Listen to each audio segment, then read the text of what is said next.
Welcome back to Travel Like an Ochieng. I am so happy you're able to join us again for another travel adventure. This week we will check in with my lovely daughter Ellie as she shares with us another adventure from her European scholastic and vacation abroad situation. Being centrally located in the United Kingdom gives her plenty of opportunities to take fun weekends and inexpensive trips throughout the many countries available to her in Europe. If she were in the United States, her short flights would only bring her to one of our many states. Basically, Canada or Mexico would be her international options if stateside. Both are excellent countries to visit. But if you had your druthers and selected a jump off point in England, you now have many more options to experience other countries within a relatively similar radius of travel. For sure, traveling domestically in the United States is not a bad thing. However, if you can invest the same flight time from over in Europe, you'd probably touch down in a number of different countries far more exotic than the aforementioned. Given that scenario, why not take the option of country hopping in a budget-friendly, cost-effective manner?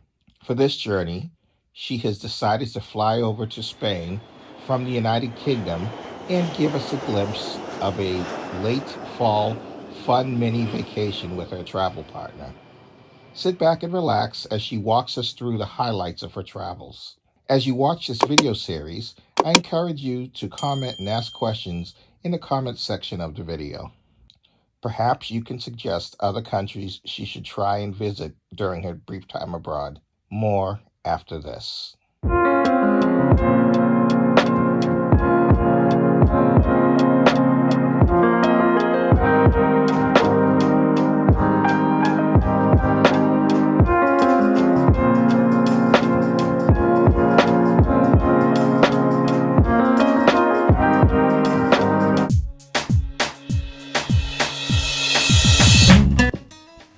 Hello, this is Ellie again, coming at you from a new location. But before I talk about this location, I will tell you a little bit about Menorca, Spain. So a few weeks ago, I decided to travel to Menorca, and it is one of the islands it's the smallest island off of Spain. Ibiza is in that area, and Menorca is also in that area, so it's the smallest out of the three of them. So we flew in on Ryanair. The airport is small, but not too bad. There's transportation always in the area. However, I 10 out of 10 recommend booking a shuttle beforehand, just so that you can have that comfort of having a ride to your destination. We stayed in Los Delfines, and it was a little bit of a tourist area, but we went during the off season. So when you go during the off season, not only is the weather good, still good, but you also have the opportunity to just have the place to yourself, which is super nice.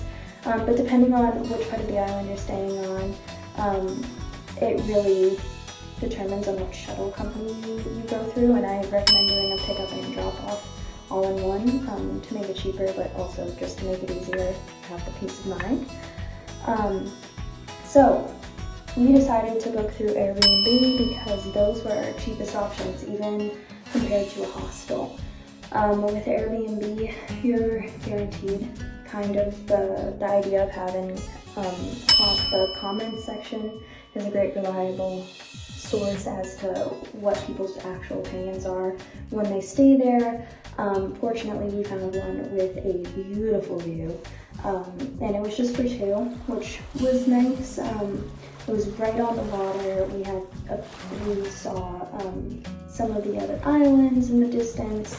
It also was within walking distance to a nearby beach, which was public, except if you wanted to sit on chairs there, you had to pay €5, which is worth it in my opinion. We kept walking though, and you kind of can go into different crevices, different adventures as much as you want, And once you go further down the road, there's actually an area that you can do a hike, which we did not do because we were not prepared for that. In that area though, also, it is very touristy, but because it was off season, there were fewer stores open. Grocery stores were a little barren, which is fine because the restaurants in the area were suffice, so that worked out for us. So if you're not too up-to-date on Spanish or anything, you'd have a fine time speaking just regular English there, which is kind of nice. Weather at the time during the off season, probably not as hot as it would be if you went during the summer. But it did stay at about 70 degrees Fahrenheit, so it was nice. You could still be outside, getting a tan on, in a bathing suit, and be comfortable. There was a little bit of a breeze, so I always had a cover up on, which kept me pretty warm, but also I was able to get a tan if I wanted to sit out by the pool. The people in the area are super nice. Most of them speak English fluently. Food it's kind of a popular destination mostly for anyone who's coming from the UK. So a lot of the food's a little leaning towards a little British rather than American, and even rather than probably traditional Spanish food. So just be aware of that because you are going to a basically tourist destination. When it comes to Airbnbs, check-in, that's all determined by your Airbnb owner.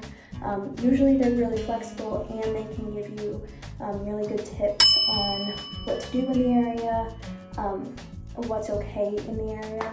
For example, we didn't know if we could drink the water. You can't drink the water, which was a quick question that we shot over to our Airbnb host. So it's like things like those small things, and they usually get back to you pretty quickly because they want a good review. Overall, I think that Menorca was a beautiful stay. I only got to stay there for about 2 days. I definitely think you could extend that stay and do a little more exploring than I did. But it's definitely a nice little getaway spot.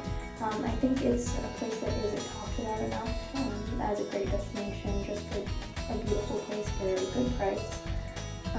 Yeah, so I do recommend taking a trip there, and maybe consider staying with Airbnb over a hostel or a hotel even. That will probably run up your price for a lot less quality.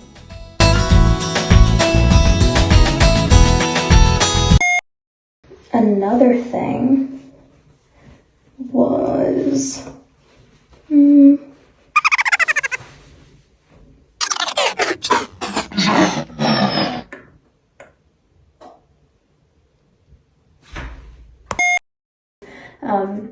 because that's how they get more business.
Remember to like and subscribe and click that bell